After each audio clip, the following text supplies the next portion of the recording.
All right, guys. Our next guest is one of the most fun guys in the UFC's welterweight division. He fought this past weekend at the UFC's 25th anniversary show in Denver, and he's kind enough to give us some of his time today. Platinum Mike Perry, welcome back to Submission Radio. How are you today, man? Yeah, I'm doing good, bro. Chilling, eating a delicious steak and lobster. Yeah, well, I was going to say, I mean, the dieting and getting ready for the fight can be brutal sometimes. What's it feel like to be able to relax a little bit and enjoy some nice food and just to sort of let your hair down a little bit? Well, the problem is I'm so eager off of that loss, getting armbar, getting finished for my first time. So eager, I feel like my brain is moving a million miles an hour, and I could be collecting a bunch of information. So I want to get in the gym, but it's got x-rays on my arm. And they x-rayed my wrist, my hand, and my forearm. And I'm like, yo, you need to do my elbow. So I don't even know if the x-rays are going to show anything. We're waiting to get MRI on Thursday night anyway. So, you know, my shit is broke, but it's broken like a different type of way. So did you get any results from the x-rays already? Did they do the elbow, and did they come up with anything? No, they didn't do the elbow. That's what I was saying. Oh. They did my wrist, my hand, my forearm. I'm like, why you ain't do the elbow? How's it feeling right now, Mike? I mean, you know your body better than anyone else. Do you think it's a bad break around that elbow area? It could be anything. I can't move my arm fast. Yep. So it's tendons, ligaments, and muscles, but I don't know if the elbow chipped or anything like that. But from the sounds of it, you basically you're already keen to get back in training, right? I'd love to. I'm ready to go do some Jiu Jitsu. Well, yeah, you posted a video of GSP on Instagram. Just tell us a little bit about the inspiration behind doing that, and for everybody who hasn't seen it just yet. Well, it's Matt Hughes armbarring him. I don't know what round. And Matt Hughes did it from the top position. Swung around. I'm actually really good at that armbar. I was also doing an interview yesterday, and I told someone I felt like Cowboy Cerrone did something to me that I was never going to do to him, and that made me susceptible to getting armbarred. I was never going to attack him with an armbar. Even though I went for a key lock, I was really just looking for a position to punch him in the face. And, you know, with offensive ground and pound or whatever, jiu-jitsu is a great counter to that. And I have to be sharp in countering jiu-jitsu with jiu-jitsu. And I wasn't ready to roll around and shoot an armbar on him. So that's all I got to focus on, man. I used to be so good at jiu-jitsu, and I still am. I need to drill it consistently the way that I drill my mitts in kickboxing, and then I'll be unstoppable. I feel like this sort of loss, kind of like with the GSP loss where he lost to Matt Hughes and then he came back and he went on a massive tear. Do you feel like that could sort of be the same situation for you, where because it happened, you've learned from it, and now you can come back a lot stronger? Absolutely. I learned so much rolling around with Cerrone in that octagon. My mind was wide awake. I was absorbing everything, every second of it. And I learned more in that 4.5 minutes than I've learned my entire career. Wow. I mean, going into that fight, there was all the talk about camps, this, and you and Cerrone, that. In hindsight, did that have any effect on you going into the fight? And was it weird at the end of the day fighting a guy like Cowboy, a guy that you liked so much? No. I was fully open to just fighting the fight. I think that's what happened, and that's why I got caught, because I got into an MMA fight, and I was willing to just – we were both being so smart. We were both being so as perfect as we could. Neither one wanted to let the other get the upper hand at any second. He was giving me trouble hitting him on the outside, so we kept ending up in the clinch in the middle. Just working those knees were the only shots we had. We were holding on to each other's arms so we couldn't get elbows in the clinch. Once I went for the collar tie, and he exited quickly. Smart on his part. I should have exited the ground. In another world, in a perfect platinum world, I slammed him on his head and knocked him unconscious, but that's not what happened. I slammed him, broke my arm, and he broke it about 6 more ways. I had to tap. I mean, that video on my Instagram of GSP, he tapped. I wonder how many ligaments and things he got pulled in that time, as he tapped rather quick. Keep that, please. Yeah, please. Fuck, my phone is fucking sitting on it. Why are you going to take it from me? So they're trying to take your food and your phone at the same time. Yeah, he was trying to take it. But I was just saying how GSP, it seemed like he tapped kind of quick, but he didn't. I get it. It hurt. It must have been hurt right away for him. And I slammed Cerrone and snapped it myself once first, and then he went belly down. It's a much stronger armbar as well. And from a black belt to a purple belt, I made a purple belt mistake. That's what I did.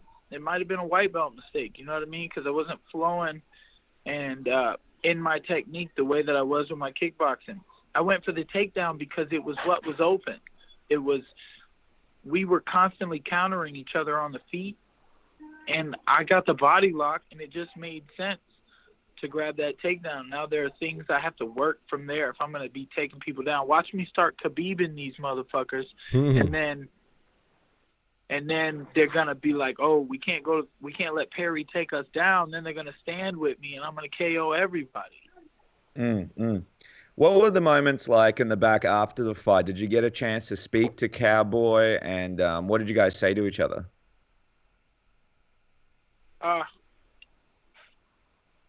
Yeah, I walked up to him, and I saw him in the back. I said, thanks for the opportunity. This is not in the cage. In the cage, I told him, good job. He asked like an asshole, did it break? I said, yeah, motherfucker, you heard it pop. And then his boys came in there, and they was like, oh, we want all the smoke. And my boy Frank the Tank was ready to fight all they ass. And I had to be like, hey, bro, just chill. What do you mean they wanted all the smoke? They wanted an altercation in the cage? Yeah, they were acting like they wanted to fight in the cage because the big lion that Jackson Wink brought with him I was maimed. My arm was no good. I couldn't have fought with that arm. It was what I say on my Instagram, out of commission. Yeah. So I had one arm. That makes the monster a lot weaker. So that's kind of the sport that we're in. And then in the back, I saw him with that jacket on. And I was like, hey, man, that really is a nice jacket. I want to thank you for the opportunity, though. I thanked him, and he said, hey, man, you put the fire back in me. So I got a good Donald Cerrone. I think we were the best 2 fighters on the planet that night. We got into a fight, and I got armbarred. I mean, GSP got armbarred.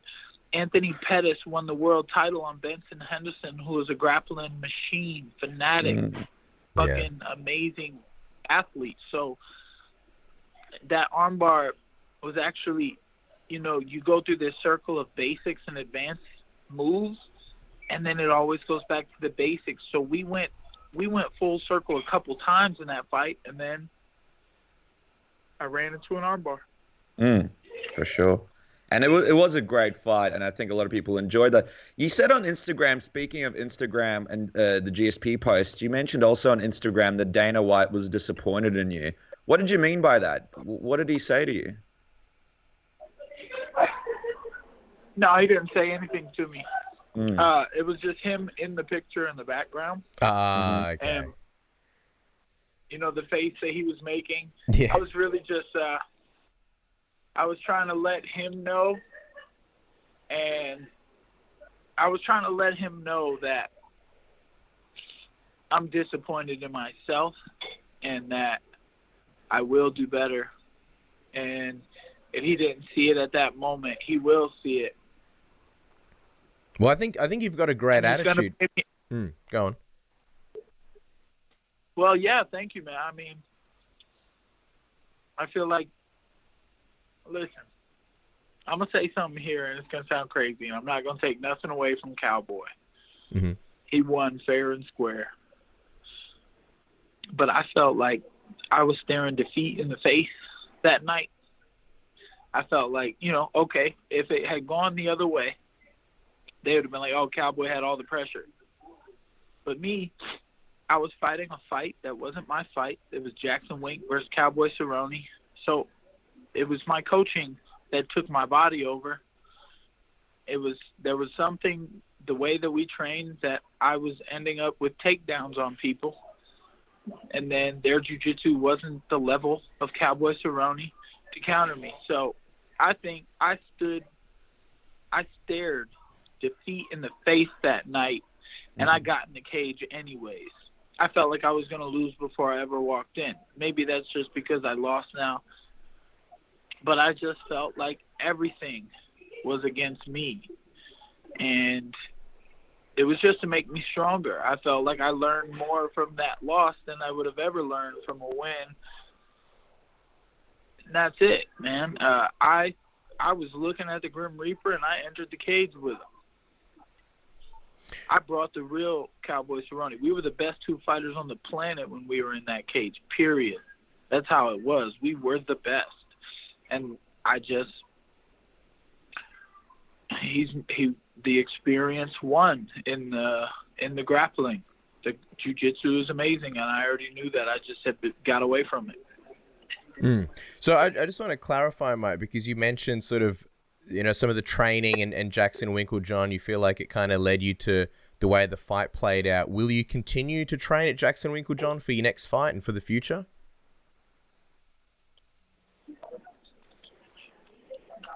I like Frank the Tank. Wherever he's at, that's where I'm trying to work my kickboxing. He's at Jackson Wink. I love to come to Jackson Wink. I'm willing to help the people there as much as I can so I can get some help. But I'm also going back to Florida. My coach, Julian Williams from Florida, was a part of that fight. He was in the corner with me, Frank the Tank, and Coach Wink. But I didn't do all my jiu-jitsu with him and Jacare Souza. I'm going back to Florida to do that. And then the way that I worked with Julian last camp, not that much, like a week here and a couple days there. That's how I'm going to work with Frank the Tank, keeping my mitts tight. I know what I fixed. I know what needed to be fixed. I came out here and fixed it. It was my back leg needed to bend. My hands and shoulders needed to come up to protect my chin. And I needed to bounce around like a little butterfly. I came out and I did that. But Frank the Tank will still be a part of my team. And I got Julian Williams, and I'm looking for – I don't know who the third person that's going to fill that spot yet is. I mean, if it has to be Winkeljohn, because it seems like the big gyms run parts of the UFC. It seems like the UFC wants the big gyms to fight the big gyms. So whoever that is, that's my key in. I'm not the key yet. One day I will be. One day everyone will know about Platinum Martial Arts, but I got to make my stamp first. It's interesting that you mentioned Frank the Tank, but not so much Coach Wink. Why sort of the hesitation to have him as the third person?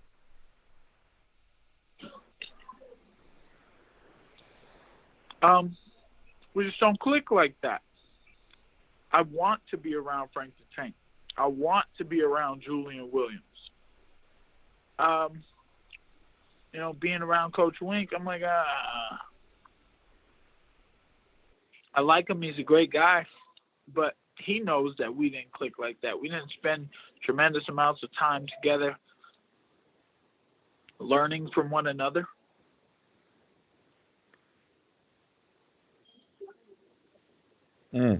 It's interesting that you mentioned to us, Mike, that you don't feel like you've sort of got enough pull in the UFC. I feel like a lot of people believe you're a big draw, and I think, big matchups are your future. Why do you feel like you need to sort of be with a big camp to get the big matchups at the moment? Because I believe a lot of fans believe you're at that level where you could sort of have some of the biggest fights in the division. Absolutely. I believe I can beat any given man on any given night. It's just we were missing something in our game plan. I like how it worked out, but I know what Julian brings to the table. I know what Frank the Tank brings to the table. I feel like my manager is a good third cornerman just because he does the most as far as advertising me and like getting me bigger paychecks and things like that. So I haven't found a truly valuable third person yet. I know that the value that Frank the Tank and Julian Williams give me is tremendous. And I haven't found someone to match that third spot. Why do you think Danielle Nickerson used to be in my corner? Because she did so many things that helped me out and took pressure off of me for fight week. She made it easy for me to make it to the cage. Do you feel like that was maybe missing a little bit going into this fight from the camp that you were in? No. Well, yes, because look, the game plan. I didn't do what the coaches expected me to do because that was a miscommunication in what we were doing. Obviously, when they saw me go for the takedown, my corner was quiet. They were like, "Oh shit, what's he doing? He needs to get up and make him fight him."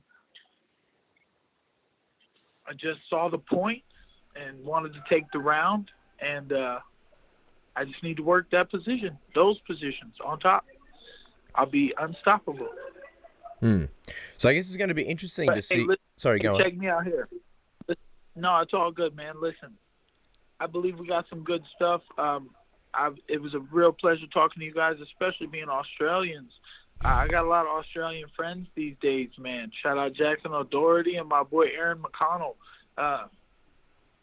But I just finished my lunch. I'm going to pay. I'm going to get out of this restaurant, man. Finish my last couple oysters and my cider, my little beer here. So I appreciate you guys talking to me about the fight. And, you know what I'm saying, just wait for the return, man. Platinum Perry's going to come back ferociously, and I'm going to be the best version again. I always get better. Everybody sees that every time. As we let you go, Mike, just timeline. When do you think that might be? I know the fight is fresh, but when do you think we can see you back in the octagon? As soon as possible. I mean, I can't even really throw a jab right now. My arm can't make that twisting rotation. So it hurts my elbow, too bad to twist it and throw a snapping punch. When I can grapple and throw a snapping punch, it's probably going to be a month at least before I can really do that. All right. So, we'll be waiting, see. Man. We can't wait. We'll let you go in the meantime. We'll let you enjoy the last of those oysters, man. Thank you so much for taking the time to chat with us, guys. Don't forget to follow the man on Instagram at Platinum Mike Perry. That is where all the fun stuff is. And, of course, on Twitter at Platinum Perry. Mike, always a pleasure. Thank you so much. Peace.